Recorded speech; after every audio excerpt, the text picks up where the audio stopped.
قل إن كنتم تحبون الله فاتبعوني يحببكم الله ويغفر لكم ذنوبكم الله غفور رحيم الله أكبر আল্লাহ তাআলা আল্লাহ রাসূল সাল্লাল্লাহু আলাইহি সাল্লামকে বলে দিলেন, এ রাসূল আপনি বিশ্ববাসীকে জানিয়ে দেন, বিশ্ববাসীরা যদি আল্লাহ তাআলাকে ভালোবাসতে চায়, যদি আল্লাহ তাআলাকে তারা ভালোবাসতে চায়, আল্লাহ তাআলার জান্নাতে যেতে চায়, আল্লাহ তাআলার রহমত পেতে চায়, আল্লাহ তাআলার করুণা ভিক্ষা চায়, তাহলে যে কাজটা করতে হবে সেটা হলো আমি রাসূল সাল্লাল্লাহু আলাইহি সাল্লামের অনুকরণ করো। সুবহানাল্লাহ। ويغفر لكم ذنوبكم الله غفور رحيم।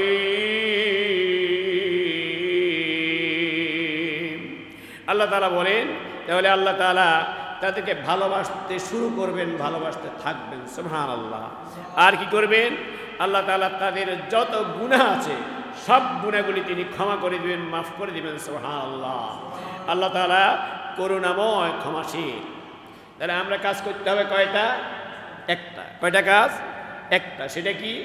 আল্লাহ রসুলকে অনুসরণ করা। কয়টা কাজ করতে হবে? একটা কাজ। সেটা কি? আল্লাহ রসুলকে অনুসরণ করা। রসুল যেভাবে চলতেন, যেভাবে বলতেন, যেভাবে খাইতেন, যেভাবে সমাজ চালাইতেন, যেভাবে রাষ্ট্র চালাইতেন, যেভাবে তিনি নামাজ পড়তেন, যেভাবে মেহমানদারি করতেন, যেভাবে সমাজের সকল সেক্টরকে তিনি আল্লাহর অনুসরণে সাজাইছেন, বলছেন যদি তোমরা এই কাজটা করতে পারো। কাজ কয়টা? একটা। সেটা কি? রসুলের অনুসরণ করা। তাহলে আল্লাহ তাআলা কি করবেন? আল্লাহ তাআলা আমাদেরকে ভালোবাসবেন। সুবহানাল্লাহ। আমরা অনুসরণ করব কাকে? আল্লাহ রসুলকে। ভালোবাসবেন কে? স্বয়ং আল্লাহ তাআলা। সুবহানাল্লাহ। আর কি করবেন? আমাদের যত গুনাহ আছে সব গুনাহগুলি কি করবেন? মাফ করে দিবেন। সুবহানাল্লাহ। যেহেতু আল্লাহ তাআলা ক্ষমাশীল, করুণাময়। আল্লাহু গফুরুর রহিম। আল্লাহ তাআলা ক্ষমাশীল, আল্লাহ তাআলা করুণাময়, গফুর, রহিম। এখন আমরা আল্লাহ রাসূল সাল্লাল্লাহু আলাইহি সাল্লামকে অনুসরণ করতে পারলাম কিনা? যেমন ধরেন আল্লাহ রাসূল সাল্লাল্লাহু আলাইহি সাল্লাম বলছেন, মান সাল্লা আলাইয়া, যে ব্যক্তি আমার উপরে একবার দুরূদ শরীফ পাঠ করবে। আমরা দুরূদ শরীফ পাঠ করি কয়বার? একবার। কয়বার? একবার। তাহলে আল্লাহ তাআলা 10টা রহমত নাজিল করবেন। সুবহানাল্লাহ। আর কি করবেন? আমাদের 10টা গুনাহ ক্ষমা করে দিবেন। সুবহানাল্লাহ। আর কি করবেন? 10টা মর্যাদা বাড়াইয়া দিবেন। সুবহানাল্লাহ। তাহলে দুরূদ পড়তে হবে কয়বার? একবার। আল্লাহ কাজ করবেন কয়টা? 3টা। কয়টা? 3টা। কি করবেন? আমাদের 10টা গুনাহ মাফ করে দিবেন, 10টা রহমত নাজিল করবেন। আর কি করবেন? আর কি করবেন? আমাদেরকে আল্লাহ তাআলা 10টা মর্যাদা বাড়াইয়া দিবেন। সুবহানাল্লাহ। তাহলে আল্লাহ তাআলা 3 10 কত? 30। 3 10 30। 30টা সুসংবাদ আল্লাহ তাআলা দিয়েছেন, যদি রসুলকে তোমরা কি করো? একবার দুরূদ শরীফ পাঠ করো। সুবহানাল্লাহ। তাহলে কত বিরাট ব্যাপার। এখন দেখেন, আমরা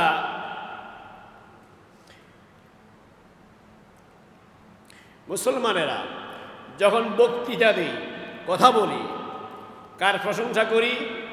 নেতা। কার প্রশংসা করি? নেতার। নেতা। সংসদে গেলে, তারপরে বিভিন্ন মিটিংয়ে বক্তৃতা দিলে প্রশংসা কার চলে? কার চলে? নেতা। প্রশংসা করতে হবে একমাত্র কার? আল্লাহ। আল্লাহর প্রশংসা কি হয়? হয় নাকি? হয় না। যত নেতারা বক্তৃতা দেয়, বিভিন্ন বক্তৃতার মাঠে, সংসদে, বিভিন্ন বড় বড় সেমিনারে সেখানে প্রশংসা করে কার? নেতা। আর প্রশংসা করতে হবে কার? আল্লাহ। দুরূদ পড়তে হবে কার? আল্লাহ। তাহলে আমি এতক্ষণ পর্যন্ত বক্তৃতা দিলাম, কিন্তু একবারও আলহামদুলিল্লাহ আল্লাহর প্রশংসা করলাম না এবং রসুলের দুরূদ পড়লাম না, আমার উপরে আল্লাহর আযাব আসবে না রহমত আসবে? বলেন, আযাব আসবে না রহমত আসবে? আযাব আসবে। তাহলে আল্লাহ তাআলা বলছেন, কাইফা তাকফুরুনা বিল্লাহি ওয়া কুনতুম আমওয়াতান ফাআহইয়াকুম সুম্মা ইউমীতুকুম সুম্মা ইউহয়ীকুম সুম্মা ইলাইহি তুরজাউন। আল্লাহ তাআলা বলেন, বান্দা কিভাবে আমার কুফরি করো, কিভাবে আমাকে ভুলে যাও, কিভাবে আমার অস্বীকার করো, কিভাবে আমার নিয়ামত স্বীকার করো না, অথচ তোমরা ছিলে মৃত। কি ছিলাম আমরা? মৃত। আমাদের নাম পৃথিবীতে কেউ জানতো? জানতনি? বলেন, আমারে কেউ এবার দেখছে আমার নাম জানতো? জানতো না। আমরা কি ছিলাম? মৃত। অর্থাৎ আমাদের নাম গন্ধ পৃথিবীতে কেউ জানতো না। আমরা মায়ের পেটে ছিলাম এবং আমরা একটা নাফক ফোটার পানি ছিলাম, আমাদের নাম গন্ধ কেউ জানতো না, ঠিক কিনা? তাহলে আল্লাহ তাআলা সেখান থেকে আমাদের কি করেছেন? জীবিত করেছেন। কি করেছেন? জীবিত। এরপরে আবার কি করবেন? আবার মৃত্যু দিবেন। আবার কি হবে? মৃত্যু দিবেন। আবার কি হবে? আল্লাহ দরবারে আবার উঠাবেন। আবার দরবারে, আল্লাহ দরবারে আবার উঠাবেন। তাহলে আমাদেরকে কি করছেন? তিনি মৃত থেকে জীবিত, মৃত থেকে জীবিত, জীবিত থেকে মৃত, এরপরে আবার আল্লাহ দরবারে উঠাবেন, হিসাব দিতে হবে। সুবহানাল্লাহ। তাহলে আল্লাহ তাআলা বলেন, তোমরা কিভাবে আল্লাহকে অস্বীকার করো?